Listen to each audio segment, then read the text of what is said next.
ഇന്ന് ഞാൻ നിങ്ങൾക്ക് പരിചയപ്പെടുത്തുന്നത് ഗ്രീൻ പീസ് എഗ് മസാലയാണ്. നല്ല ഹെൽത്തി ആയ റെസിപ്പിയാണിത്. സ്കൂളൊക്കെ വിട്ടു വരുന്ന മക്കൾക്ക് വളരെ പെട്ടെന്ന് നമുക്ക് ഉണ്ടാക്കി കൊടുക്കാവുന്ന ഒരു റെസിപ്പിയാണിത്.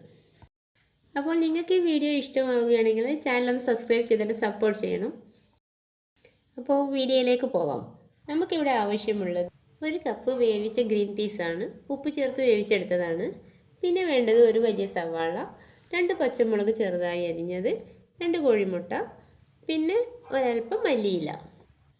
ഒരു പാൻ ചൂടാകുമ്പോൾ അതിലേക്ക് 2 ടേബിൾ സ്പൂൺ എണ്ണ ഒഴിച്ച് കൊടുക്കാം. ഇതിലേക്ക് നേരത്തെ അരിഞ്ഞു വെച്ച സവാള ചേർത്ത് കൊടുത്ത് ഒന്ന് വഴറ്റിയെടുക്കണം. ചെറുതായി ഒന്ന് വഴന്ന് കിട്ടിയാൽ മതി. ഒരുപാട് അങ്ങ് വഴറ്റിയെടുക്കേണ്ട ആവശ്യമൊന്നുമില്ല. ഇതിലേക്ക് ഒരൽപ്പം ഉപ്പ് കൂടെ ചേർത്ത് കൊടുക്കാം. ഗ്രീൻ പീസ് നമ്മൾ ഉപ്പിട്ടാണ് വേവിച്ചിട്ടുള്ളത്, അതുകൊണ്ട് ഒരുപാട് ഉപ്പ് ചേർക്കേണ്ട ആവശ്യമില്ല. അരിഞ്ഞു വെച്ച് പച്ചമുളക് കൂടെ ഇതിലേക്ക് ചേർത്തൊന്ന് വഴറ്റി കൊടുക്കാം. ഇതൊന്ന് ചെറുതായി വാടി വരട്ടെ. സവാളയും പച്ചമുളകും ഇവിടെ ചെറുതായി വഴന്ന് വന്നിട്ടുണ്ട്. ഇനി ഇതിലേക്ക് മുട്ട പൊട്ടിച്ചൊഴിച്ച് കൊടുക്കാം.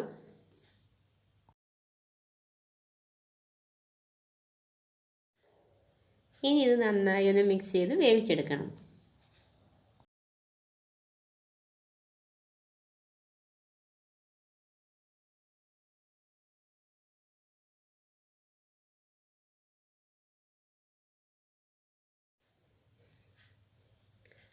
ഇതിപ്പോൾ നന്നായി കുക്കായി വന്നിട്ടുണ്ട്.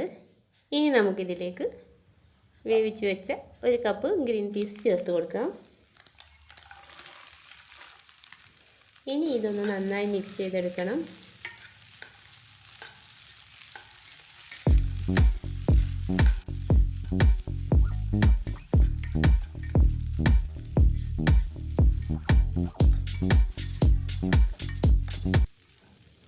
ഇനി നേരത്തെ അരിഞ്ഞു വെച്ച മല്ലിയില കൂടെ ഇതിലേക്കൊന്ന് ചേർത്ത് മിക്സ് ചെയ്യാം.